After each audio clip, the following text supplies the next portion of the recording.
Assalamu alaikum, ladies and gentlemen, and welcome back to another IPL special series of Sama podcast. अच्छा, अब हमने पिछली चंद episodes में बात कर ली बिलियनर्स की, 50 करोड़ क्लब के मेंबर्स की, कि किस किस प्लेयर ने कितना ज़्यादा पैसा बनाया, किस तरह बनाया, कितने सालों में बनाया। लेकिन आज की एपिसोड में हम ये बात करने जाने वाले हैं कि ये जितने भी बिलियनर्स रहे हैं, 50 करोड़ क्लब के मेंबर्स रहे हैं, इनको पहली दफ़ा IPL में इंट्रोड्यूस किस टीम ने करवाया, किसने ख़रीदा इनको, ठीक है। और साथ ही साथ हम ये भी बात करेंगे कि जितने भी ये प्लेयर्स रहे हैं, बिलियनर्स हो गए, 50 करोड़ क्लब के मेंबर्स हो गए, इनमें से कितने ज़्यादा ऐसे हैं जो कि शुरू से लेके एंड तक एक ही टीम के साथ रहे हैं, और कौन से ऐसे हैं जो कि through out the journey of IPL मुख्तलिफ टीमों के दरमियान इधर उधर जाते रहे।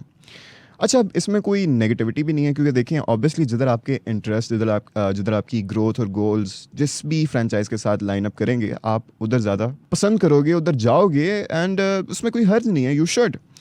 तो before we get further into it, हमारे साथ मौजूद हैं हमारे सीनियर जर्नलिस्ट अब्दुल सत्तार खान साहब। अस्सलाम वालेकुम जनाब, कैसे हैं आप? एक तो आइंदा के लिए बात रख लो, ये सीनियर जर्नलिस्ट जो है ना जी, सिंपल जर्नलिस्ट, सिंपल जर्नलिस्ट। ये सीनियर का लफ्ज लगा लगा के ना खुदा की कसम आप लोग चाह रहे हो कि हम जैसा कोई बंदा ना भाग ही जाए, इस मीडिया से भाग जाए। क्यों? सीनियर लगा लगा के हर बंदा ऐसे चौड़ा होकर बैठा होता। नहीं, सीनियर जी सीनियर, मुझे समझ नहीं आती कि सीनियर का लकब, ये टाइटल, ये आप दुनिया के किसी मुल्क में जाके कभी सीनियर का ये लफ्ज़ इस्तेमाल करें, खुदा की कसम उसी दिन आप स्टूडियो से, चैनल से, मीडिया हाउस से बाहर हो जाओगे।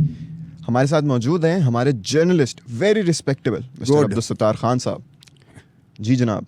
ये देखो ना, साथ साथ आपकी ट्रेनिंग, ऑन जॉब ट्रेनिंग नहीं होती। नया बच्चा जब आता है, जब फील्ड में आता है, प्रैक्टिकल लाइफ में आता है, वो कुछ पैसे कमाने के लिए आता है, अपना रोज़गार बनाने के लिए, अपनी कैरियर बनाने के लिए आता है।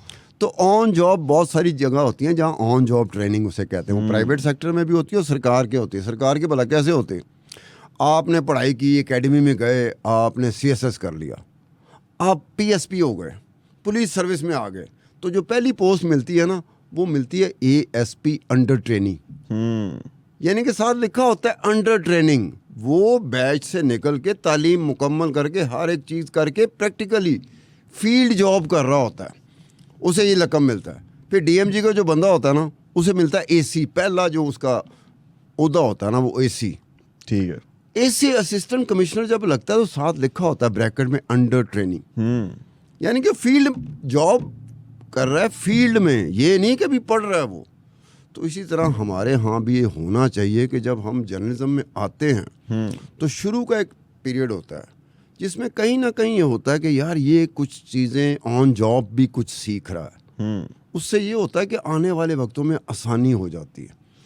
अच्छा, यही सीखने सिखाने की और आगे जो आने वाले वक्त हैं उनमें आसानी की बात से हम ज़रा उस फील्ड से उठ के क्रिकेट फील्ड पे जाते हैं। चलो, कि कैसे इन सारे प्लेयर्स ने सीखा, रैग्स टू रिचेस इनकी स्टोरी रही। कहाँ जब ये स्टार्टिंग में बेस सैलरीज थी कुछ प्लेयर्स की, कुछ ऑलरेडी वेल एस्टैब्लिश थे, और फिर they went on to become billionaires. सबसे पहले तो इसमें आ जाते हैं हमारे महेंद्र सिंह धोनी साहब, स्टार साहब। क्या क्रिकेटर, क्या विकेट की। नहीं, आपने ब्रेकअप बोला, क्या बताना है क्या कि 7 प्लेयर हैं जो बिलियनर हो गए, अरबपति हो गए, और तनख्वाहों, बार बार हमें अपने देखने वालों को ये बताना पड़ता है कि हम तनख्वाहों की बात कर रहे हैं, सैलरीज की बात कर रहे हैं। स्ट्रिक्टली जो उनको उनकी फ्रेंचाइजीज से मिल रही है, वो ये 7 और चीज़ें ना लाए जहाँ से वो कमाते हैं, वो नहीं। हम सिंपल एक सैलरी की बात करते हैं। सैलरी जैसे आपकी भी होगी, सैलरी मेरी भी, बिल्कुल आपकी भी समा ने मुकर्रर की है, मेरी भी समा मुकर्रर की है। अब अलग बात है ना, आप अपनी सैलरी मुझे बताएंगे ना, मैं बताऊंगा आपको, कहीं से दाएं बाएं से पता चल जाए, वो अलग बात है। लेकिन इनकी सैलरी जो है ना, वो पब्लिक इस तरह से होती है कि जो फ्रेंचाइजीज इनकी सैलरी मुकर्रर करते हैं ना, कि इस साल हमने इनको इतने में ख़रीदा, वो अपने डॉक्यूमेंट सबमिट करते हैं। बिल्कुल। वो डॉक्यूमेंट फिर हमारे हथे चढ़ते हैं, फिर हम आके बताते हैं कि जी अब तक धोनी, MS धोनी 16 साल IPL खेलने के बाद तनख्वाह के ज़ुमरे में 1 अरब 76 करोड़ रुपए कमा चुका है। और एक और डिस्क्लेमर कि ये जो हम अमाउंट बता रहे हैं ये इंडियन रुपीस में। गुड यार, आपको मैं इंटेलिजेंट कहूँ या अभी दिमाग का आप इस्तेमाल करना? दिमागी तौर पर हमें जर्नलिस्टों को चाहिए कि अगर दिमाग का इस्तेमाल हमने रोक दिया तो फिर समझ लो साडा फिर दरवाज़ा कहाँ है इस वक्त? तुम्हें नज़र आ रहा होगा, मुझे नज़र नहीं आ रहा, लेकिन फिर मुझे भी नज़र आना शुरू हो जाएगा अगर दिमाग का इस्तेमाल ना किया। ये आपका पॉइंट ऑफ पाउंडर होता है ना, जी जी ये जी। वो था कि 1 अरब 76 करोड़ इंडियन रुपीज़ ने अगर पाकिस्तानी रुपी के कदर के साथ जोड़ा जाए तो कितना बनता है ये तो 1 अरब? तकरीबन 4 अरब लगा लें आप। 4 अरब। तो 4 अरब धोनी साहब तनख्वाह कमा चुके हैं, तनख्वाह। बाकी चीज़ें छोड़ो परे। अब उसमें ये होता है कि ये जो धोनी का जिक्र किया, आपको धोनी का जिक्र क्या करना चाहिए था कि यार ये वो प्लेयर है कि जो एक टीम के साथ जुड़ा रहा, बिल्कुल। जिसने पहली मर्तबा इसको तनख्वाह दी थी, पहली मर्तबा IPL में लिया था। आज भी उसी टीम के साथ। ये एक अंग्रेज़ी तुम लोगों की बेहतर होती है, मैं जब भी किसी एंकर के साथ बैठता हूँ उसकी अंग्रेज़ी मुझसे बेहतर होती है। मुझे थोड़ा सा फील होता है, लेकिन मैं कहता हूँ चलो आजकल के बच्चे हैं, इनकी अंग्रेज़ी मुझसे बेहतर होती है। डस्क टू डॉन होता है, dusk till dawn. Dusk till dawn. जी जी तो हम इसमें टर्म लगा सकते हैं कि dusk till dawn. Dhoni Chennai super king के साथ रहा और उसने उतने पैसे भी कमाए। ये नहीं कि वो पैसे कमाने से रुक गया हो या वो अरबपति ना बन सका हो। किसी एक टीम के साथ रहना इस बात की गवाही नहीं है कि वो बंदा अरबपति नहीं बन सकता, वो प्लेयर अरबपति नहीं बन सकता, या 50 करोड़ क्लब में नहीं जा सकता। ऐसी बात है।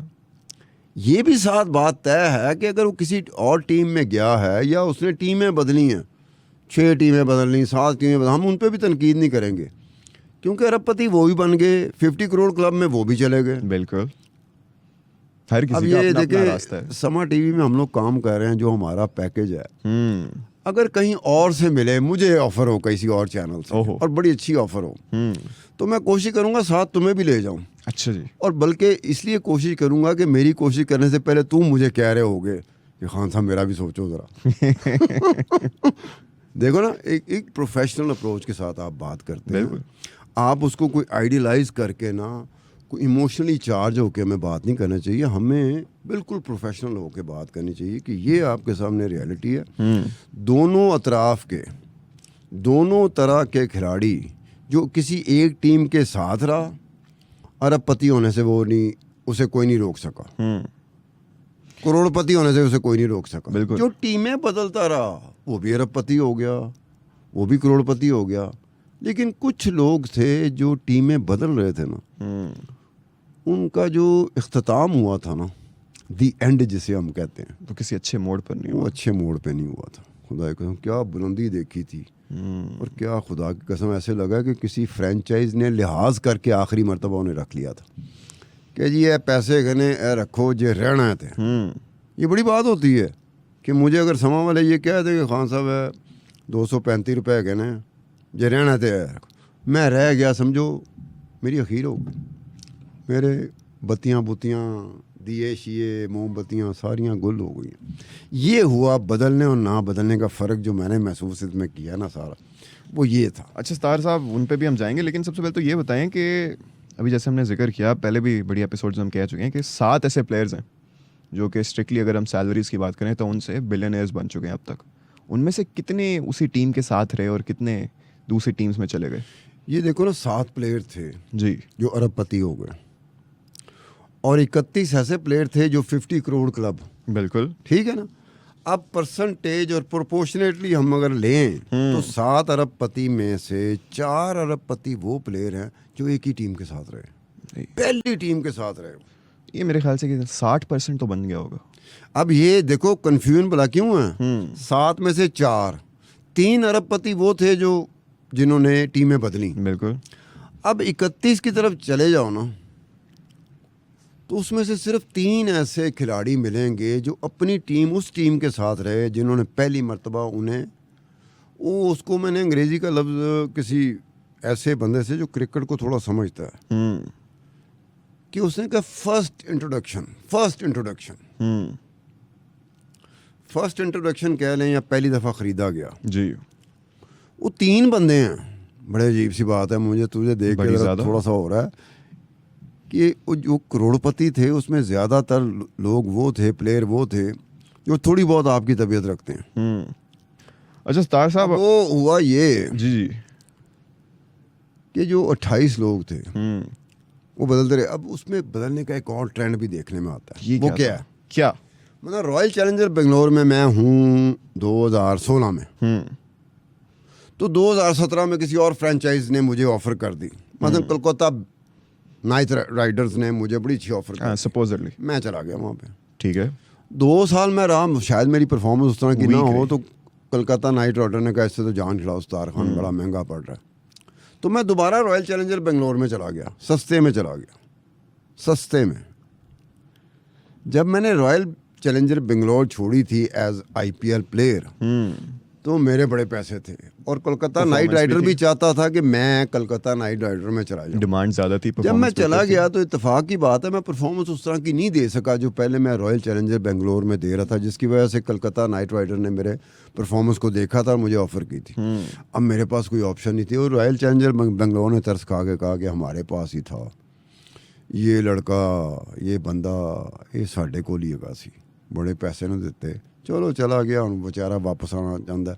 लेकिन उनने पैसे ना देना जो पहले हम दे रहे थे। हाँ, क्योंकि हर चीज़ डिपेंड ही आपकी परफॉर्मेंस पे भी करती है। अच्छा, ये प्लेयर भी देखने में आए हैं।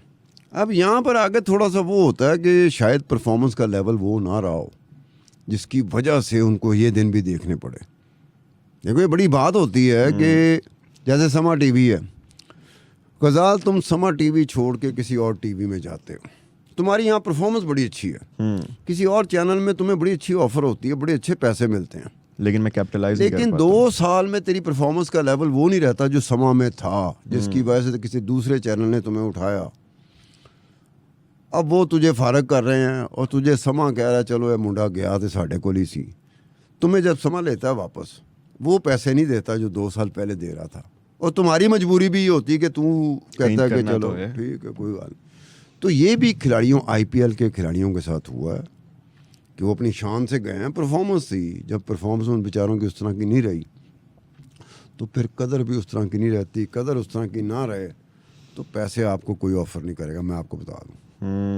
आपकी परफॉर्मेंस की वजह से आपको पैसे ऑफर किए जाते हैं, आपकी परफॉर्मेंस वो ना रहे तो आपको पैसे उस तरह के बिल्कुल ना। अगर आप कैपिटलाइज नहीं करोगे, जितनी मर्जी अच्छी अपॉर्चुनिटी मिल जाए, फिर आपको एंड पे गिरना ही पड़ेगा। देखे ना, अब सुरेश रैना है, वो भी साथ जुड़ा रहा, बिल्कुल धोनी के तरह, और अरबपति हो गया, कोई रोक सका उसे? कोई भी नहीं। विराट कोहली है, वो भी रॉयल चैलेंजर बेंगलोर के साथ जुड़ा, स्टार्ट ही उन्होंने उधर से किया था, अरबपति रहा, अच्छा रोक सका उसे? फिर उसके बाद चौथा कौन था? सुरेश नारायण था, सुनील नारायण। जी जी जी। अब सुनील नारायण भी बेचारा एक ही टीम के साथ, कोलकाता नाइट राइडर के साथ, और अरबपति हो गया, उसे कोई रोक नहीं सका। हाँ, ये जो बाकी 3 अरबपति रह जाते हैं, अच्छा उनसे पहले साहब, उनसे पहले माजरत के साथ जो 4 नाम, अच्छा एक बात है, जी जी जी, जो बात आपने माजरत के साथ करनी होती है वो ना ही किया करें। चले मैं अपनी माजरत वापस लेता हूँ, ठीक है। तो सतार साहब, ये जो 4 नाम लिए भी आपने, इनमें से एक ऐसा नाम है जिसने अभी तक ना इंटरनेशनल डेब्यू भी नहीं अपना किया था, वह है विराट कोहली का। तो मेरे ख्याल से ये पूरे जितने भी लिस्ट हैं, इनमें सबसे ज़्यादा जो कह सकते हैं ना, जो रैग्स टू रिचेस वाली स्टोरी में पूरा फिट करता है, जो यहाँ से यहाँ पहुँच गया IPL से ही, तो वो विराट कोहली होंगे। अच्छा, इन्होंने IPL में डेब्यू किया 2008 में, पहला जो IPL का सीज़न था, तब फर्स्ट एवर सीज़न इन्होंने 165 रन बनाए सिर्फ, ठीक है। कोई इतनी अच्छी परफॉर्मेंस नहीं रही, पहला सीज़न था, अभी कोई इंटरनेशनल मैचेस भी नहीं खेले थे, डोमेस्टिक क्रिकेट ही खेलते थे उससे पहले तो। लेकिन उसको लिया, ये धोनी को चेन्नई सुपर किंग ने जब लिया था तो उस साल का 2008 का सबसे महंगा तरीन खिलाड़ी धोनी था, क्योंकि वो 2004 से खेला था, बड़ा वेल एस्टैब्लिश्ड हो गया हुआ था तब तक। तो इसका मतलब है कि ये जो चेन्नई सुपर किंग वाले होंगे, जो इनके मालिक होंगे, जो मैनेजमेंट होंगे, ये बड़े अच्छे लोग होंगे। और 165 रन अगर कोई आपके डेब्यू की सीरीज में बनाता है, RCB वाले विराट कोहली ने 165 बनाए। विराट कोहली की बात कर रहे हो, मैं तो नहीं समझ रहा था। हाँ, विराट कोहली, तो विराट कोहली के कुछ 3, 4, 5, 6 ऐसे किस्से हैं, आने वाले वक्त में वो जरूर बताइए, बड़े मजेदार होंगे, बड़े वो मेरे ख्याल में इंडिया में भी कम लोगों को पता है, क्योंकि हमारे यहाँ एक ट्रेंड मैंने फॉलो किया है कि आप जितनी खुदाई करते जाएंगे ना, आपको जितनी चीज़ें मिलेंगी ना खुदाई के बाद, वो कम लोगों को पता होती हैं।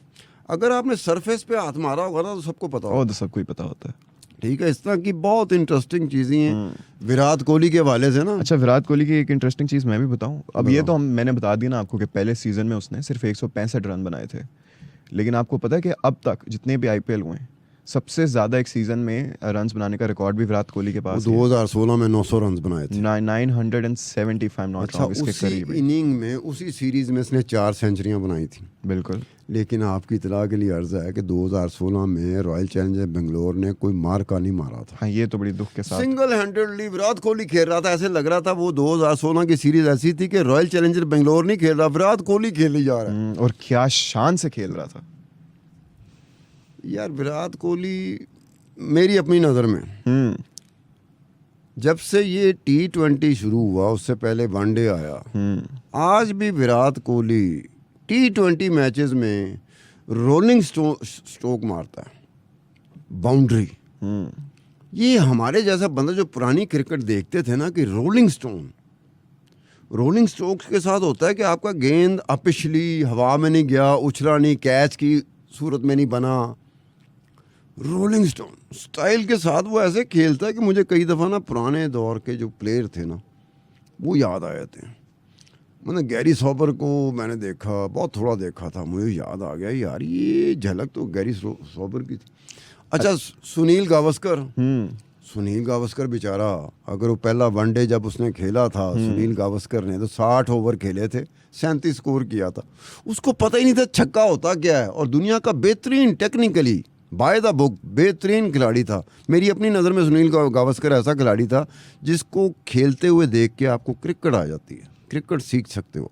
अच्छा, एक और ऐसा प्लेयर भी तो है जो बड़ा टेक्निकली स्ट्रांग है, ग्राउंड शॉट्स, रोलिंग शॉट्स इतनी ज्यादा, पाकिस्तानी का नाम पाकिस्तानी है, आपको पता भी है, आप उसका नाम क्यों नहीं ले रहे, मुझे बताएं। बड़े ज्यादा फैंस नाराज होंगे। मैं जब से क्रिकेट हमने देखी थी, क्रिकेट फैन के वाले से, क्रिकेट एक्सपर्ट के वाले से नहीं, शाइक के वाले से, शाइक के, और हम स्टेडियम में जाके देखा करते थे। यार वो जो हमने प्लेयर देख लिए ना खेलते हुए ग्राउंड पे, उसके बाद आज के दौर का पाकिस्तानी प्लेयर बहुत बड़ा प्लेयर भी हो ना, तो हमें थोड़ा सा ना वो खारिश होनी शुरू हुई थी। बात समझ रहे ना? समझ रहा। अब अगर आप देखो कि ज़हीर अब्बास 1978-79 में इंडिया की टीम आती है पाकिस्तान, और पीछे सैकड़ों साल का जारा लगा हुआ है, यानी कितने सालों बाद वो ज़ियाउल हक कोई ऐसी चीज़ें करता था, जनरल ज़ियाउल हक जो था ना, वो ऐसी चीज़ें कर जाता था कि इंडिया के साथ थोड़ा सा काम सीधा कर दो।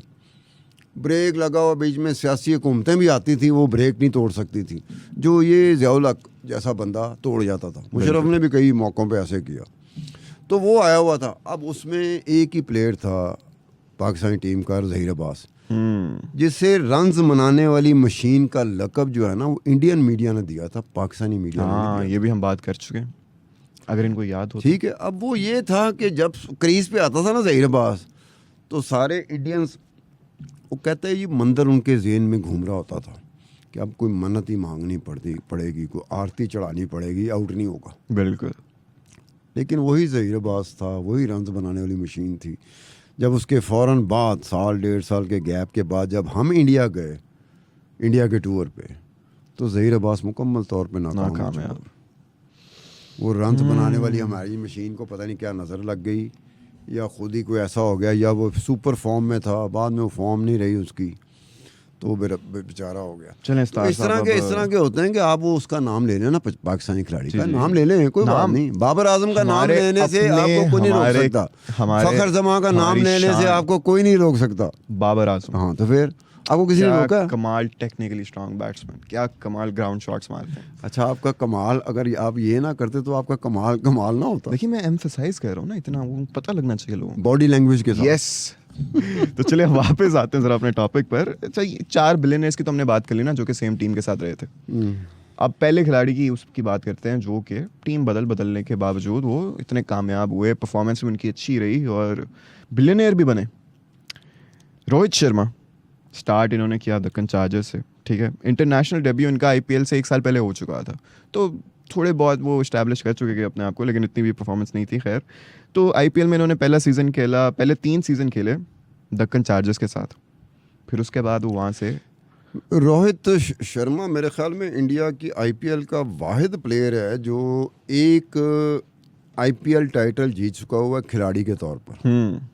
दक्कन चार्जर जब 2009 में आईपीएल टाइटल जीता था, तो रोहित शर्मा दक्कन चार्जर की तरफ से खेलता प्लेयर था उनका, लेकिन कैप्टन नहीं था। फिर जब वो मुंबई, यार एक मुंबई मेरे पे पाबंदियां लगाना, हम बॉम्बे कहते हैं, बॉम्बे कहते हैं, मुंबई यार अपना मुंह इंज करना पैंदा खुदा। नहीं आप बॉम्बे बोले। तो लोग देख रहे होते शायद वो समझते हैं शायद ये आप लोग ऐसे करके नहीं वो सेल्फी खिंचवा रहे होते, सेल्फी में भी कोई मुंह ऐसा बनाना पड़ता है। मुंबई, हाँ तो मुंबई, अब कहो मुंबई देखा ना तेरा मुंह भी ऐसा बना। तो बॉम्बई इंडियन जो थी ना, इसमें कप्तान के तौर पर आया, फिर 5 एज ए कप्तान के तौर पर वो IPL टाइटल जीता, और 1 एज ए खिलाड़ी एज अ प्लेयर वो दक्कन चार्जर की तरफ से जीता। तो ये इसका था। इसको रोहित शर्मा को हम उस तरह से नहीं काउंट कर सकते।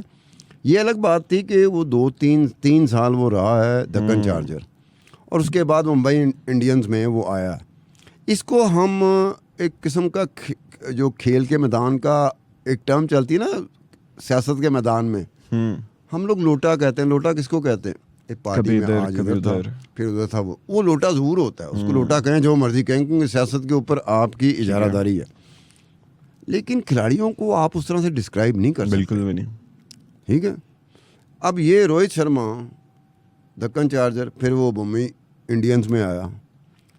अरबपति होने से भी इसको नहीं रोका जा सका, क्योंकि खिलाड़ी था, परफॉर्म कर रहा था। फ्रेंचाइज को आपके मेरे बहकाने पे तो नहीं चलेगी ना। फ्रेंचाइज में तो देखना उनके बंदे बैठे होते हैं, कौन ज़्यादा बेनिफिशियल है, वो वैल्यूएट कर रहे होते हैं almost all the aspects and almost all the dimensions of your performance. वो उसकी जिस तरह से वैल्यूएशन कर रहे होते हैं, हमें ऐसे लगता है जैसे कोई लैपटॉप पे बैठे हुए हैं, कोई कंप्यूटर पे बैठा हुआ है, डेस्कटॉप पे बैठा हुआ है। वो वैल्यूएशन का जो तरीका होता है ना खिलाड़ी की फ्रेंचाइज की तरफ से, वो अगर आपके मेरे सामने हो रही हो ना, तो मैं और आपको समझ नहीं आएगी। इतना टेक्निकली वो कर रहे होते हैं, खुदा की कसम। आप कहेंगे यार ये क्या, कंफ्यूज हो के बाद आप क्रिकेट के ऊपर आके टीवी पे बोलना 3 दिन के लिए बंद कर देंगे। मैं आपको शर्त क्या लाता हूं, प्रॉपर उनका स्टाफ अलग होता है एनालिसिस के लिए, जो ये सारा एवेल्युएट करता है ना परफॉर्मेंस, और एवेल्युएशन के बाद जो अपनी टीम को भेजता है कि आपने इन खिलाड़ियों पे नज़र रखनी है, बिड में, ऑक्शन में आपने इन खिलाड़ियों की यहाँ तक बिड देनी है। वो परफॉर्मेंस एवेल्युएशन जो उनका मोडाइस ऑपरेंडी है ना, जो उनका मैकेनिज्म है, ओए क्या बात, लाजवाब। मतलब मैं बोल रहा हूँ ना, अगर मैं दोबारा देख लूँ ना जाके, तो 3 दिन मैं चुप रहूँगा। आप मुझसे पूछते रहेंगे, मैं खामोश रहूँगा। कभी ये स्क्रीन की तरफ देख रहा हूँ, कभी आपकी तरफ देख रहा हूँ। तो ये बात है। अब यहाँ पर ये है कि ये रविंद्र जडेजा, अब जडेजा के ऊपर ज़्यादा आप नहीं कर सकते, रविंद्र जडेजा के ऊपर। लेकिन इन्होंने रोहित से ज़्यादा टीम स्विच की हुई है, और जैसे कि आपने बात की थी, एक टीम छोड़ के वापस उसी टीम में इनका दोबारा आना भी हुआ है। यार ये हमारे खिलाड़ी वो होते हैं, मैंने कहा है ना कि IPL में ऐसे खिलाड़ी हैं जो अपनी टीम को छोड़ा, एक टीम को छोड़ा, 1 साल 2 साल कहीं और लगाए, पैसे कम हुए, परफॉर्मेंस ज़्यादा हुई, परफॉर्मेंस कम हुई, या परफॉर्मेंस ज़्यादा हुई, आपको पुरानी टीम की तरफ याद आ गई, या पुरानी टीम को आपकी याद आ गई, तो आपने ले लिया। ये जिग-जैग बनाना, कम अज़ कम मुझे खिलाड़ियों के जिग-जैग बनाने पर थोड़ा सा एतराज़ है, बड़ा अजीब सा लगता है। अब अपनी तरफ देखें गज़ाल, आप आज समा में आप काम कर रहे हैं, पूरा साल समा में काम करें, अगले साल आप कहीं और जाते हैं, फिर दोबारा समा में आ जाते हैं। नहीं, लेकिन आपको ऐसे देखने बात तो सुनो ना, आगे तो मेरी बात पूरी नहीं हुई। उसके बाद फिर आप किसी और जगह जाते हैं, किसी और चैनल में, फिर दोबारा समा में आए, डबल यू टर्न। तो ये जो जिग-जैग है ना, ये बंदे को लाइफ में ना मजबूरी में, देखो ना, मजबूरी होती है कि यहाँ छम्मा पीछे पड़ा हुआ है। अब हमारी मजबूरी होगी कि यार हम कह सकेंगे यार छम्मा ही पीछे पे आ गया, सीधे की कर दे, फिर तो क्या कह सकते हैं। हाँ, क्या कह सकते। ये मजबूरी अपनी जगह पर होती है। इस मजबूरी के अलावा जिग-जैग बनाना जो है ना, वो मुनासिब नहीं होता। जडेजा जिग-जैग बना रहा था अच्छा खासा, उन्होंने भाई पूरा रेस ट्रैक बना दिया था। अब आपका जो AB डिविलियर्स, अच्छा ये बात मुझे बताओ डिविलियर्स के बारे में, तुम बेहतर जानते हो। सुना है डिविलियर्स के बारे में कि ये सो के उठा हो ना, नींद करके, तो 2-4 मिनट भी हुए हों जिसमें इसने छट्टे भी ना मारे हों मुंह पे, ये गुसल खाने में भी ना गया हो, इसने नाश्ते के लिए एक पराठा तो नहीं होता इनका, एक स्लाइस का एक जो टुकड़ा होता है, एक बाइट, वो भी ना लिया हो। वो सुना कि खेलने पे चला जाए तो फिर अपनी उसी तरह की परफॉर्मेंस दे रहा होता है जैसे कि ये अमूमी तौर पे हमें और आपको टीवी पे परफॉर्मेंस देते नजर आता है। ये सही बात है, कर सकता, लेकिन अगर कोई मुझे ऐसे कहे तो मैं मान तो लूंगा, क्योंकि क्या कमाल तरीके से इन्होंने अपने करियर में बल्लेबाजी की है। यार ये भी बंदा ऐसा लगता है मुझे, कई दफ़ा लगता है ये कोई पुराने ज़माने का मौला जट है। जालिम प्लेयर नहीं था। अब ये 7 बंदे हैं, फुल जालिम। ये 7 प्लेयरों में सबसे कम जो पैसे कमाया ना, 1 अरब तो कमा लिया, लेकिन सबसे कम पैसे एबी डिविलियर ने कमाए हैं, 1 अरब 2 करोड़। हाँ। तो इसका लेकिन बाकी जो 6 है ना अरबपति खिलाड़ी, वो मुझे जालिम नहीं लगे। डिविलियर मुझे जालिम है, ये तो मतलब आप यार, ये जिस तरह मारता है, और कहाँ कहाँ मारता है, हाँ ये बात तेरी जो मर्जी बॉल करा दो। ये बात तेरी तू बड़ी मायने खेज कर गया। वो कहाँ कहाँ मारता है यार, उसने बल्ले पे मारना है और कहाँ मारना है, कभी इस तरफ कभी उस तरफ कभी पीछे कभी अच्छा, आगे। ये आप गहराइयों में नहीं जाते ठीक मेरे है। बातों की। ठीक है या तो आप ज्यादा गहराइयों में चले जाते हैं। नहीं, गहराई में मुझे जाना ही नहीं चाहिए, क्योंकि जाना ही- गहराई होगी तो मैं जाऊंगा ना, अगर गहराई ही नहीं है तो उफ। मैं कैसे नहीं जाऊं। उफ। तो ये एबी डिविलियर जो है ना, जी। ये कुछ जालिम किस्म का लगता है। वो ऐसे लगता है कि कई दफ़ा वो आप देखें ना, सुबह आप गोश्त लेने जाएं, बिल्कुल चले गए। तुम जाते हो? सुबह तो नहीं जाता खैर। एक ज़माने में हम जाते थे ठीक जब है। निक्के होते थे हम्म। यार। वो कसाब जो कर रहा होता ना, ठक करके अंज वार गीता गर्दन उधर गई, अंज करके वार गया पुठ उधर गई, अंज करके वार गीता पूंछल उधर गई। कई दफ़ा मुझे एबी डिविलियर क्रीज में वो कसाब लगा। क्या बात है। क्या खिलाड़ियों को मारता है खुदा का, ठक करके ठो ठो ठो ठो ठो बंदा नहीं कर रहा होता। अगर उसका एक होता रिप्ले, एक होता फास्ट प्ले। अगर डिविलियर्स का फास्ट प्ले टीवी चलाना शुरू कर दे ना, तो खुदा की कसम आप खाना खा रहे होंगे ना, भूख लगी हुई टिका के, खाना आपके सामने पड़ा हो, आप खाना छोड़ दोगे, खाना भूल जाओगे। ये जिस तरीके से मारता है। हाँ, और इनको लकब भी तो हासिल है मिस्टर 360 का। जैसा कि मैंने कहा, कहाँ कहाँ मारता। मिस्टर 360 किस तरह लकब मिला था? 360 क्या? 360 मतलब पूरे गोल दायरे में ना, कभी पीछे आगे इधर, कोई ऐसा एरिया नहीं था जहाँ मर्जी आप बॉल कराओ। ये इसने मेरे मारना ख्याल ही में मारना अपनी तर्ज का एक खिलाड़ी पैदा होगा। बिल्कुल। मेरे ख्याल इसकी तर्ज का कोई दूसरा खिलाड़ी मेरे ख्याल में ना आएगा। अब हम चलते हैं किस पे? अब हम चलते हैं 50 करोड़ क्लब पर, जिन्होंने 50 करोड़ तो उत्ते कमाया, माना खुदा दी कसम। अच्छा, वैसे कभी गजाल तेरे ज़हन में आया है, ये जब तुम शो करते हो इस तरह का कि एक फलाना IPL का खिलाड़ी है, इंडियन खिलाड़ी है, उसने तनख्वाहों में 1 अरब 78 करोड़ कमा ले, 1 अरब 76 करोड़ कमा ले, 1 अरब अन्य करोड़ कमा ले, जी जी, और ये बात फिर आ गए, चलो 1 अरब तो नहीं कमाया, तो 94 करोड़ कमा ले, 95 करोड़, 80 करोड़, 86 करोड़, 70 करोड़, 74 करोड़। तुझे कभी अपने पे ख्याल आया कि तूने कितने कमाए या तू कितने कमा सकता है जितनी मर्जी परफॉर्मेंस दे दो? कभी सोचा है ऐसा? हाँ, रियलिस्टिकली सोचा जाए तो उसके बाद पाकिस्तान क्या में रहते हुआ? हुए उस लेवल नींद तक आई नहीं। थी कि नहीं आई थी? नहीं, देखिए मैं तो बड़ा कंटेंट हूँ अपने गोल्स और एम्बिशंस के साथ। अच्छा, नींद आई होगी, फिर ख्वाब नहीं आया होगा जो तुम अक्सर देखते वो ख्वाब भी क्या जो आप सोते हुए देखो, असल ख्वाब तो वो हैं जो आपको सोने नहीं देते। सतार मियाँ। सोने मेरी गवाह सुनो, डे ड्रीमिंग से साइंटिस्ट कहते हैं, साइकेट्रिस्ट कहते हैं कि डे ड्रीमिंग से जान बचानी चाहिए। डे ड्रीमिंग आपको जहाँ ले जाती है खुदाई कसम। ये डे ड्रीमिंग है कि मैं सोच रहा हूँ कि कतरीना एक दिन हामी भर लेगी। नहीं, ये तो अब आप गलत दिशा में चले गए। क्या मतलब? ये डे ड्रीमिंग है। ठीक है। डे ड्रीमिंग से रोका जाता है कि रात का ख्वाब आपकी हकीकत है, ये आपका हक है, आपका राइट है। रात को अगर मैं ख्वाब में देखता हूँ कि वक्त का वज़ीर आज़म मुझे मिलने आ गया, ये मेरा हक है, मैं ख्वाब देख रहा हूँ, डे ड्रीमिंग नहीं कर रहा मैं। नहीं, इससे मैं जरा पंजाब की वज़ीर आला खातून है, थोड़ा मरियम disagree नवाज़, मुझे करूंगा मिलने आपसे। आ गई, या वो बाहर खड़ी है, मेरा इंतज़ार कर रही है कि सतार खान साहब बाहर निकलेगा, मैं ख्वाब देख रहा हूँ, अब ज़हन में रखना, ये मेरा हक है।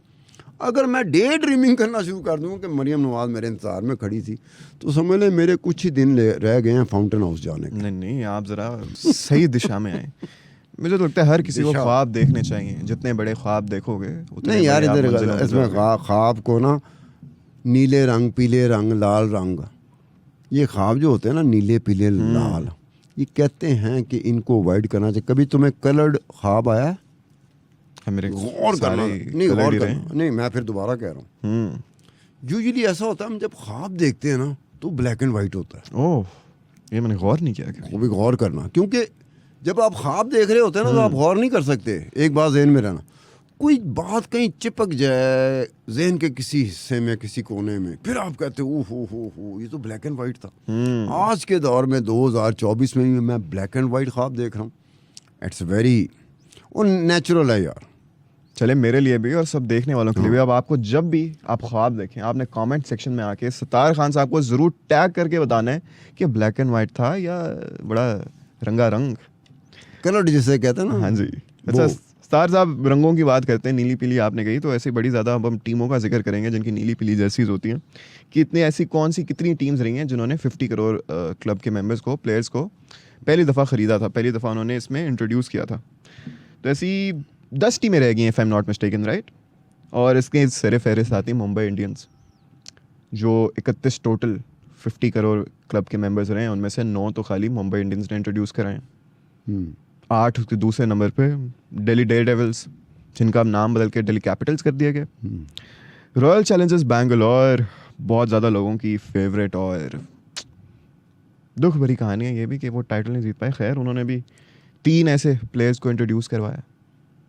बात उसके बाद आ जाती है पंजाब किंग्स 11, जो एक बार फिर पंजाब किंग्स कर दिया। अच्छा स्टार साहब, आपका किंग्स 11 क्यों काटा? किंग्स, आप पंजाब किंग्स पे आप आगे उदास नहीं होते? मैं हुआ रॉयल चैलेंजर बेंगलोर जो है ना, ये बात है कि अगर हिंदुओं का, इंडियंस का ख्वाब कहीं पे टूटता है ना आईपीएल के हवाले से, तो वो रॉयल चैलेंजर बेंगलोर है।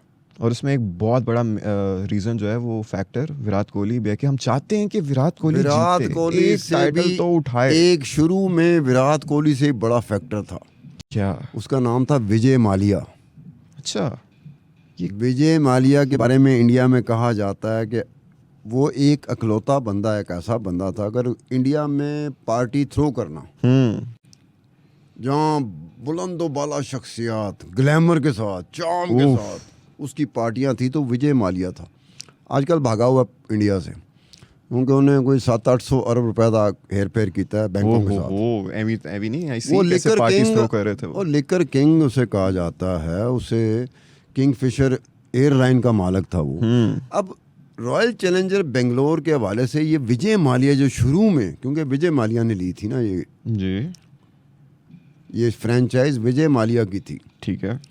तो विजय माल्या वाज फैक्टर ऐसा था कि वो एक होता है ना कि अब आपके पास है सोशल मीडिया, जैसे हम पॉडकास्ट कर रहे हैं, तो सोशल मीडिया में ज़रूरत होती है कि आप वायरल होना चाहते हो, तेरी भी ख्वाहिश होगी, मुझे भी कई दफ़ा कहा गया है, ये वायरल अट्रैक्ट बड़ा करता है हर एक का। जो भी सोशल मीडिया में आता है ना, स्क्रीन में 1 मिनट के लिए आए, 1 घंटे के लिए आए, तो होने का वो कहता है वायरल हो जाऊँ, पा मैंने कुछ भी नहीं किया होगा, ठीक है। तो रॉयल चैलेंजर बेंगलोर को वायरल किया था विजय माल्या ने। उसकी अपनी इतना था कि उसकी पार्टीज के बारे में भला क्या कहा जाता था कि बॉलीवुड की एक्ट्रेस अगर उस पार्टी में इनवाइटेड नहीं और कहीं बात हो गई कि फलानी कोई सेलिब्रिटी है, वो विजय माल्या की पार्टी में जा रही है, तो क्या तुम्हें नहीं उसने इनवाइट किया? तो वो आगे से क्या कहती थी, उसके पास तो था अंदर से पूरी सड़ी भुजी होती थी कि यार विजय माल्या ने मैं नज़र नहीं आई। वो नहीं, उन्होंने मुझे टेलीफोन पे कहा था, तो मैंने कहा कि मेरी शूटिंग हो रही है, तो मैं ये जा रहा। बड़ी मसरूफ थी मैं। अब ये है रॉयल चैलेंजर बेंगलोर को वायरल करने वाला विजय माल्या। हाँ, उसके बाद ये बात आपकी ठीक है कि विराट कोहली एक आइकॉनिक चीज़ बन गया, या उसको कोई और नाम दे दो, जैसा क्राउड पुलर, अकेला ही पूरा स्टेडियम भर दे। अच्छा खैर, CSK rising Pune super giants हो गया, अब टीम नहीं रही। पंजाब किंग का पूछा था, पंजाब किंग से आपने फिर बात आपने विजय माल्या पे ले गए। पंजाब किंग का हमारा ये था कि इनके साथ भी हमारी सिम्पथीज 2 वजूहात की वजह पर होनी चाहिए। किन वजूहात सर? एक तो प्रीति जिंटा, प्रीटी वुमन देखो ना, और प्रीति सारी हैं वहाँ की। नहीं, गाना याद आ गया ना मुझे उनका। अच्छा, मैं ऐसा उन्हीं का था ना ये? अच्छा, मुझे नहीं पता। अच्छा, मुझे बिल्कुल नहीं पता वाकई उन्हीं का था या उनका नहीं था, मुझे नहीं पता। ठीक है, दूसरा। लेकिन दूसरा ये था कि कायज़म की बेटी का एक बेटा था, मतलब कायज़म का नवासा, वो भी पंजाब 11 किंग्स 11 पंजाब था। किंग्स 11 पंजाब था, यस, मैं गलत बोल रहा था। पंजाब किंग उन्होंने कर दिया। अब किंग्स 11 पंजाब को पंजाब किंग क्यों किया गया इसका मुझे नहीं पता, लेकिन ये 2 शख्सियत ऐसी शख्सियत थी। दूसरी की वजह से तो पाकिस्तानी को इंटरेस्ट बढ़ा ना किंग्स 11 पंजाब में, ठीक है, कि कायज़म का जो नवासा है वो वन ऑफ दी, मसलन क्या होता है ना कि आपने मेरे साथ शेयर होल्डिंग होती है ना, 30% आपकी है, 25% मेरी है, 30% ममदा की है, 0% फलाने की है, तो हम ऐसे नहीं करते, तो ऐसे ही आता था, तो उसमें एक हमारा इंटरेस्ट वैसे पैदा हो गया था। ठीक है ना। लेकिन ये पंजाब किंग, अब किंग्स 11 पंजाब मेरे ख्याल में 1 दफ़ा गई है फाइनल में या 2 दफ़ा गई है, नहीं ये मुझे भी कंफर्म नहीं है। 1 दफ़ा गई थी, मेरा अपना ख्याल है, हो सकता है 2 दफ़ा गई हो। अब देखो ना क्या टीम का म्यार कैसा, हम डिस्कस करें, एक जगह पे डिस्कस किया जाता है कि जी चेन्नई सुपर किंग 5 दफ़ा जीत चुकी है। चेन्नई सुपर किंग 5 दफ़ा फाइनल में हार चुकी है, यानी कि 10 मरतबा फाइनल 10 में गई। मरतबा वो पहुंच चुके हैं। ठीक है, अब ये लेवल है। अच्छा, ये मुंबई इंडियंस जो है ना, वो 5 दफ़ा जीत चुकी है और 1 दफ़ा हार चुकी है।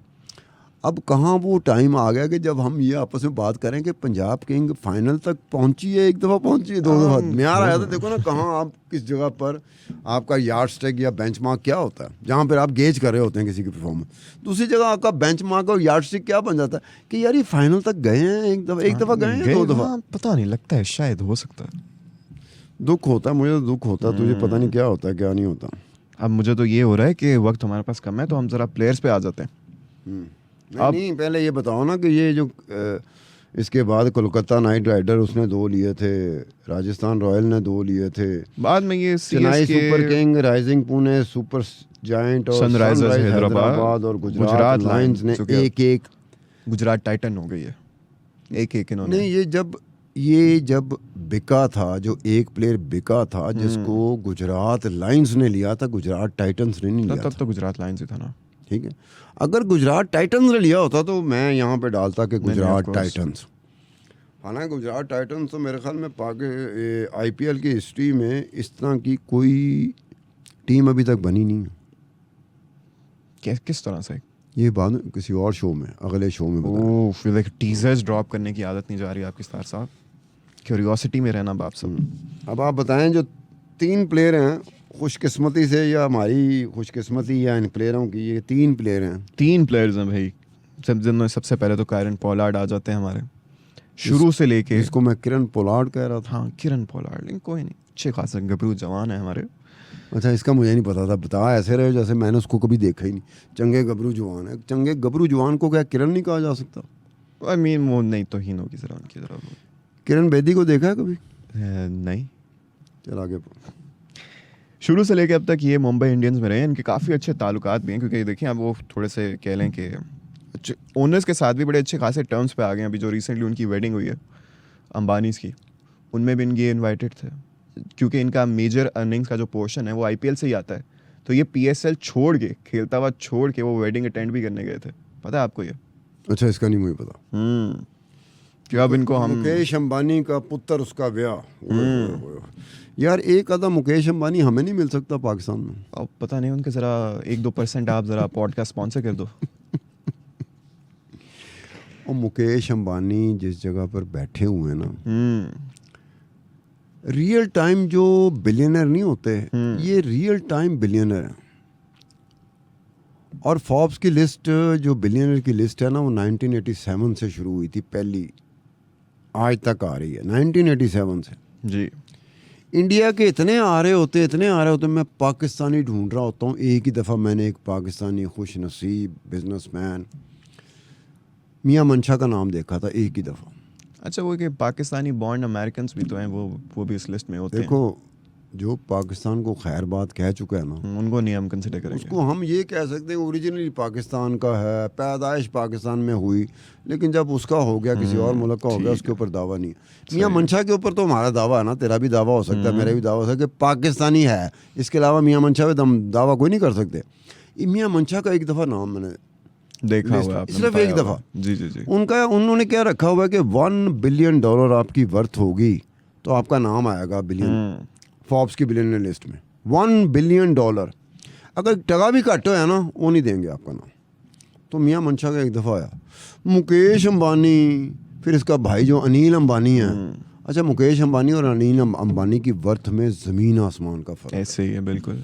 मुकेश अंबानी यहाँ पर है, अनिल अंबानी यहाँ पे खड़ा है। हाँ, कुछ ऐसे सुनने में आता है कि इन्होंने अपने सारे जो इक्विटी थी वो बेच दी थी अपने भाई को, तब इनकी कंपनी गिर रही थी। यार कुछ ये ऐसी बात जब है। इनके वालिद साहब की डेथ हुई थी ना, बड़े अंबानी की, तो वहाँ पे एक टर्म चलती थी। अब इनके बाद हुआ था कि बड़े अंबानी साहब जी। तो इनके दरमियान भाइयों में ना दौलत के ऊपर, प्रॉपर्टी जायदाद के ऊपर, एसेट्स के ऊपर ना कोई इख्तलाफात की वजह बन जाती है। तो दोनों ने वक्ती तौर पे एक दूसरे को अदालत में चैलेंज किया था। उसके बाद out of the court settlement के ज़रिए चीज़ें तय हुई थी, लेकिन मुकेश अंबानी ने साबित किया कि वो बड़ी बला चीज़ है। अब मेरे ख्याल से क्योंकि वक्त हमारे पास कम है तो बाकी बलाओं का भी हम जिक्र कर लें जो इसमें हैं, जिन्होंने स्टार्ट एज ज़ीरो से किया और अब वो प्रॉपर बला बन चुके हैं। ना हमारा काम ही यही है कि वैसी बलामा का जिक्र करना है। वो देखने वाला बलाओं के नाम से चला जाएगा, वो कहेगा यार ये तो बलामा का जिक्र कर नहीं नहीं, हम एज अ मेटाफोरिकल कॉम्प्लीमेंट उनको कह रहे हैं। जसप्रीत बुमराह कमाल प्लेयर, कमाल बॉलर। अब उनको भी मुंबई इंडियंस ने फर्स्ट टाइम इंट्रोड्यूस करवाया था। इतने सालों से वो मुंबई इंडियंस में ही खेल रहे हैं। फिर आ जाते हैं 14 सालों से ऋषभ पंत, दिल्ली डेयर डेविल्स, इन्होंने उनको करवाया था इंट्रोड्यूस। अब वो दिल्ली कैपिटल्स हो गया, फिर भी वो उसी में खेल रहे हैं अभी 8 साल से। अच्छा ये 3 प्लेयर हो गए, 3 प्लेयर्स हो गए, बाकी अब 28 प्लेयर हैं जो कि 50 करोड़ से ऊपर जिन्होंने कमाई कर ली है सैलरीज में। लेकिन वो टिक के नहीं बैठे। अब उसमें सिर्फ एक बात है, मैं थोड़े से नाम मैं लूँगा, थोड़े से आप लेना। ठीक है। ये रॉबिन उथप्पा जो है ना, ये 6 टीमें बदल चुका है। ये पूरा रेस ट्रैक बनाया इन्होंने। ठीक है ना, 80 करोड़ रुपए कमा चुका है। ठीक है, आगे हार्दिक पांड्या आया था। 2 टीमें इन्होंने कोई खास ना मेरा ये फेवरेट है। इसकी वजह है हार्दिक पांड्या मेरा फेवरेट क्यों है वो 2 टीमें नहीं, मैं फिर यार लंबा हो जाएगा ना। हाँ नेक्स्ट एपिसोड में ना टीजर। ये दो टीमें बदल चुका है, 74 करोड़ रुपए कमा चुका है। मनीष पांडे 7 टीमें बदल चुके हैं, सबसे ज्यादा टीमें इन्होंने बदली। तो 15 साल तो है, 58 करोड़ रुपए 58 करोड़ रुपए कमा चुका है, काफी कमाए। हरभजन सिंह हमारे दौर का है। ये हरभजन सिंह हमारे दौर के हैं। जी जी ठीक है। हरभजन सिंह 3 टीमें बदल चुका है 14 साल में, 58 करोड़ ये भी कमा चुका है। आपके फेवरेट प्लेयर के भाई आ गए। कौन? कृणाल पांड्या। 2 टीमें बदली हैं, 55 करोड़ 70 लाख रुपए बना चुके हैं। ये कृणाल पांड्या का नहीं बताया था 2020 में जब इसने स्ट्रोक मारा था, विनिंग स्ट्रोक, और वहां से एक घड़ी ले आया, सोना ले आया गया था, एयरपोर्ट पे पकड़ा गया, साथ बीवी थी। मेरे ख्याल से इनको हम ये कहते हैं कि अगर ये वाकया सुनना चाहते हो तो हमारी पिछली पॉडकास्ट जाके सुने, अभी वहाँ पे आपको पूरी स्टोरी सुनने को मिलेगी। अच्छा ये अजिंक्य रहाणे। अच्छा इसकी भी एक आधी चीज़ है जो बाद में बताऊंगा। इन्होंने भी 6 टीम माशाल्लाह बदलते रहे, करके जाना हाफ ए डजन। ठीक है, 16 साल लगाया, 53 करोड़ कमा लिए इसके बावजूद भी। Dwayne Bravo. हाँ, ब्रावो भी एक ऐसा ब्रावो था कि जिसको मैंने इंडिया में जो बहुत ही उनके पॉपुलर शोज है ना, मतलब कपिल शर्मा शो है, हर जगह तकरीबन मैंने देखा है कि ब्रावो का इस तरह स्वागत किया जाता है और इंडियन स्पेक्टेटर्स इस तरह से उसका स्वागत करते हैं, जिसको स्वागत कहते हैं ना। बिल्कुल यार वो कमाल का, वो तो ऐसे लगता है जैसे उसका तो ग्लैमर एक चार्म है उसका। वो एक प्रॉपर अलग एंटरटेनिंग पर्सनालिटी है, बिल्कुल अलग एंटरटेनिंग। तो वो उस तरह का था। और मैच जीतने में गाना गाने भी लग जाते हैं पूरा माइक पकड़ के। अच्छा वो मैंने देखा कपिल शर्मा शो में एक दफ़ा हुआ था कि उसने 3 मुख्तलिफ अंदाज में डांस किया था यार। और वो खुदाई कसम उनके यहाँ प्रॉब्लम नहीं है, हमें प्रॉब्लम बोला क्या है, हमारे चेहरे बन जाते हैं, हम साफ बन जाते हैं। हम 1 मिनट में ऐसे आते हैं जैसे अरस्तू बैठा होता है, जैसे अफलातून बैठा होता है, जैसे आइंस्टाइन बैठा होता है, जैसे न्यूटन बैठा होता है, हम ऐसे ही हो जाते हैं जी। तो यार रिलैक्स होके बात करो, नॉर्मल होके बात करो।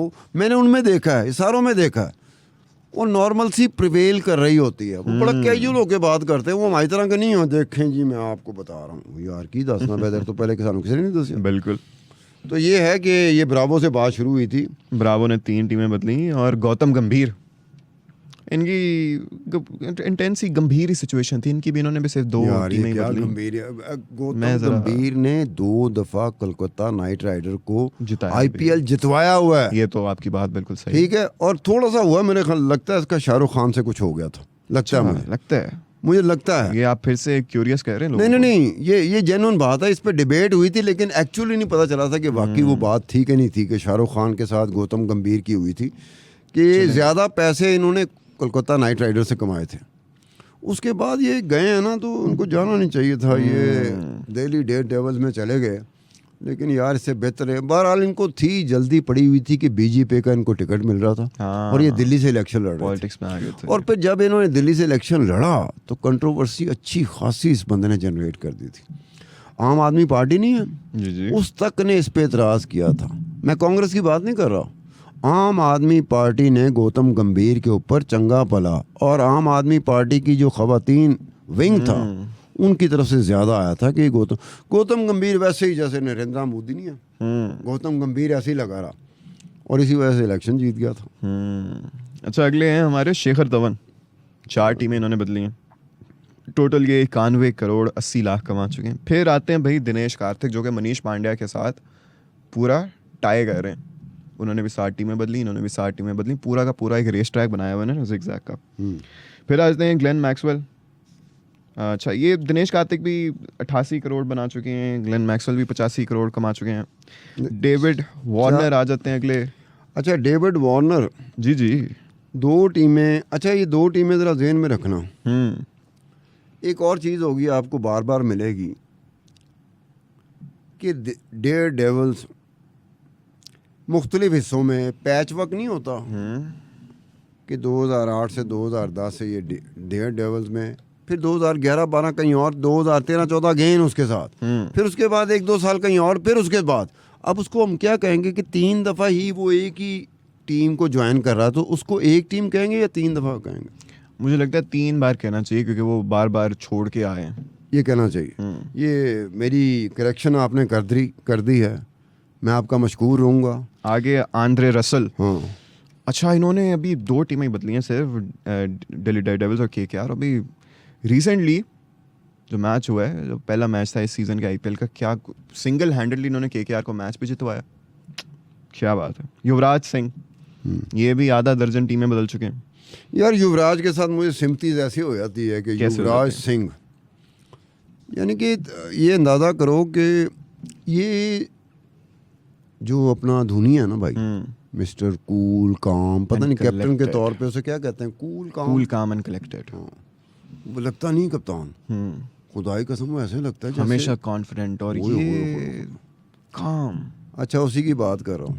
ये युवराज सिंह था जब दोनों टीम में नहीं आए थे, इंडियन क्रिकेट टीम में नहीं आए थे युवराज सिंह और मनिंदर सिंह धोनी।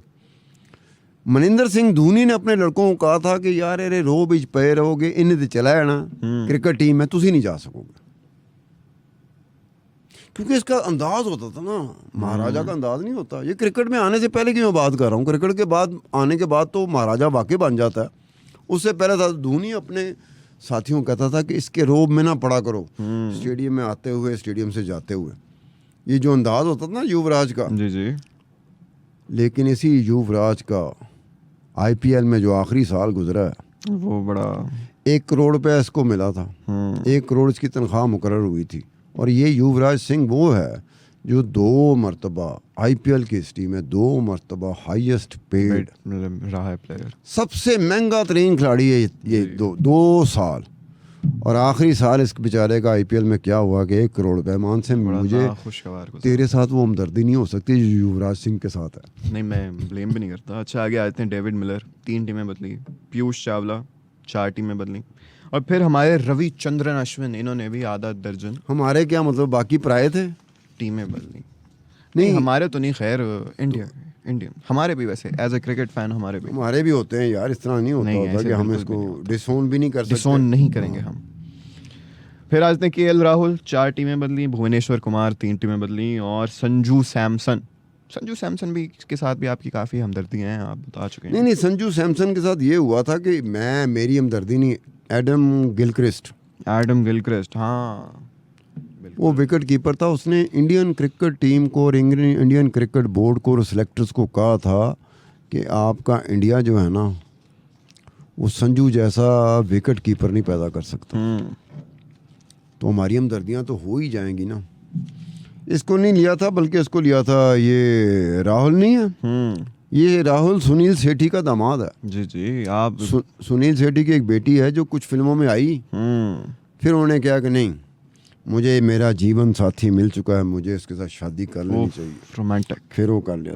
अच्छा, आगे ये Gayle, Watson, Yusuf Pathan, Ben Stokes, 4 player ऐसे हैं जिन्होंने 3 टीम्स में आज तक आईपीएल में खेला। ज़्यादा इन्होंने कोई ख़ास है, इनको इतना कंसिडर नहीं कर सकते ना कि इन्होंने 3 टीम्स में खेला है, ज़्यादा इधर उधर नहीं गए। राशिद खान ने सिर्फ 2 टीम्स में खेला है। राशिद खान के साथ तो हम सारे उनके फ़ैन हैं, शायक हैं हम उनके। बाकी आते हैं क्रिस मॉरिस भी सबसे महंगे प्लेयर रह चुके हैं आईपीएल के। इन्होंने 4 टीमें अभी तक बदल चुके हैं। ये CSK, RR, Delhi Daredevils, RCB, RR में 2 दफ़ा, 1 दफ़ा जाके फिर आए। फिर ईशान किशन, ये भी सबसे महंगे प्लेयर रह चुके हैं। गुजरात लायंस में थे, अब मुंबई इंडियंस में 8 साल हो गए इनको खेलते हुए आईपीएल। तो स्टार साहब जाते जाते, अब ये आज की डिस्कशन तो हो गई है, ठीक है, अब आप मुझे ये बताएं कि इसको इस सवाल के ऊपर एंड करते हैं हम कि from your expertise and a cricket fan as well, why do you think कि जो बिलियनर्स हैं वो 60% ऐसे हैं जो कि उसी टीम में रहे, और अगर हम 50 करोड़ क्लब में आते हैं, उतने बड़े नाम नहीं है उसमें, लेकिन अभी भी अच्छे खासे नाम हैं, लेकिन उनका रेशो 10% से भी कम है जो कि सेम टीम में रहे हों, ऐसा क्यों? ये एक इंडिविजुअल पे डिपेंड करता है और ये वेरी कर रहा होता है, from person to person vary कर रहा होता है। मुझे कोई हो सकता है जल्दी ना हो, लेकिन आपको जल्दी हो, फिर मैं आपको रोक रहा हूँ कि कज़ा रुक जा, थोड़ा सा इंतज़ार कर, जल्दी ना कर, ये रमज़ान गुजरने दे, ईद के बाद ये 20 की जगह पे 40 होगा। हमारे जो खिलाड़ी थे ना, खिलाड़ियों का होता है कि उन्हें खुद अपनी परफॉर्मेंस का नहीं पता होता कि हमारी परफॉर्मेंस का म्यार ये रहेगा कि नहीं रहेगा। तो इससे हम ये कंक्लूड कर सकते हैं जो बिलियनर्स हैं, जो इतने बड़े नाम हैं, ये सिर्फ मॉनेटरी गेन्स की वजह से नहीं, अपनी परफॉर्मेंस की वजह से भी हैं। नहीं, तो ये अब खुद में इतने बाकी लोग जो थे ना, जो फ्रेंचाइज आपको लेती है, महंगे दामों खरीदती है आपको, तो आपकी परफॉर्मेंस की बुनियाद पर खरीदते हैं ना। मैं होता हूँ, मैं जल्दी में होता हूँ। क्या धोनी को ऑफर नहीं हुई? होगी डेफिनेटली। रोहित शर्मा को ऑफर नहीं हुई, विराट कोहली को ऑफर नहीं हुई। अब धोनी हो, रोहित शर्मा हो, विराट कोहली हो, जो इनको ऑफरें होती रही हैं, वो किसी प्लेयर को हो ही नहीं सकती। इन्होंने क्यों नहीं छोड़ा? तो हम ये कह सकते हैं कि आपको इतना कामयाब होने के लिए अपने अंदर वो उस लेवल का पेशेंस रखना लाजमी है, खास तौर पर। यार पेशेंस बड़ा मुश्किल काम है आज के दौर में। पेशेंस जो है ना, जो तो आपका और मेरा प्रोफेशन है ना, इसमें पेशेंस की ज़रूरत होती है। लेकिन पेशेंस क्या होता है? मैं कुछ एक यूनिवर्सिटी थी इस्लामाबाद की, एज ए गेस्ट स्पीकर, मैं इन्वेस्टिगेटिव रिपोर्टिंग में, मैंने एज ए गेस्ट स्पीकर जी, तो मैंने उनको कहा कि मैं आपको पता है इन्वेस्टिगेशन करने के लिए, इन्वेस्टिगेटिव रिपोर्टर बनने के लिए सबसे बुनियादी जो वजह जिसको मैं टॉप पे रखता हूँ क्या है? वो सारे मेरी शक्ल देख रहे थे। मैं कहा पेशेंस। पेशेंस आपको इंतज़ार कराता है, आप चीज़ों के पीछे पड़े हुए हैं, लगे हुए हैं। पेशेंस है जिसकी वजह से आप लगे रहेंगे। ये पेशेंस अगर ना हो तो ऐसे करके डुबकी मारी, ऐसे करके जो चीज़ भी हाथ में आई मैंने इन्वेस्टिगेशन कर ली, उसको इन्वेस्टिगेशन नहीं करते। बिल्कुल। पेशेंस का नाम ये खिलाड़ियों में भी हो, ये सहाफ़ियों में भी हो, सियासतदानों में तो बहुत होती है। सियासतदानों में पेशेंस बहुत होती है। तुम्हें मेरी बात की समझ नहीं आएगी। इतनी पेशेंस होती है जितना पैड़ा पला हम कह रहे होते हैं। खुदा की कसम तुम किसी और को नहीं, किसी और ट्रेड को, किसी और प्रोफेशन को, खुदा की कसम तुम कह के दिखाओ 2 मिनट, 24 घंटे हम इसकी ऐसी तैसी फेर रहे होते हैं, इनकी सियासतदानों की। पेशेंस देखो, वो फिर हमें मिल रहे होते हैं। चले, मेरे ख्याल से हमें इसी पे आज के एपिसोड को ख़त्म कर देना चाहिए कि जैसा कि स्टार साहब ने भी कहा, मैं भी आप लोगों से इतना ही अर्ज़ और गुजारिश करना चाहूँगा कि देखिए, पेशेंस रखना हर एक इंसान के लिए बहुत ज़रूरी है। वो जो मर्ज़ी फील्ड ऑफ लाइफ में हो, तब तक कामयाब नहीं हो सकता जब तक उसमें सब्र नहीं होगा, पेशेंस नहीं होगा और डिसिप्लिन नहीं होगा। तो बस आज की पॉडकास्ट के में इतना ही। आपसे मुलाकात होगी in the next episode with some more exciting and interesting content. तब तक के लिए अपना ख्याल रखिएगा। अल्लाह हाफ़िज़।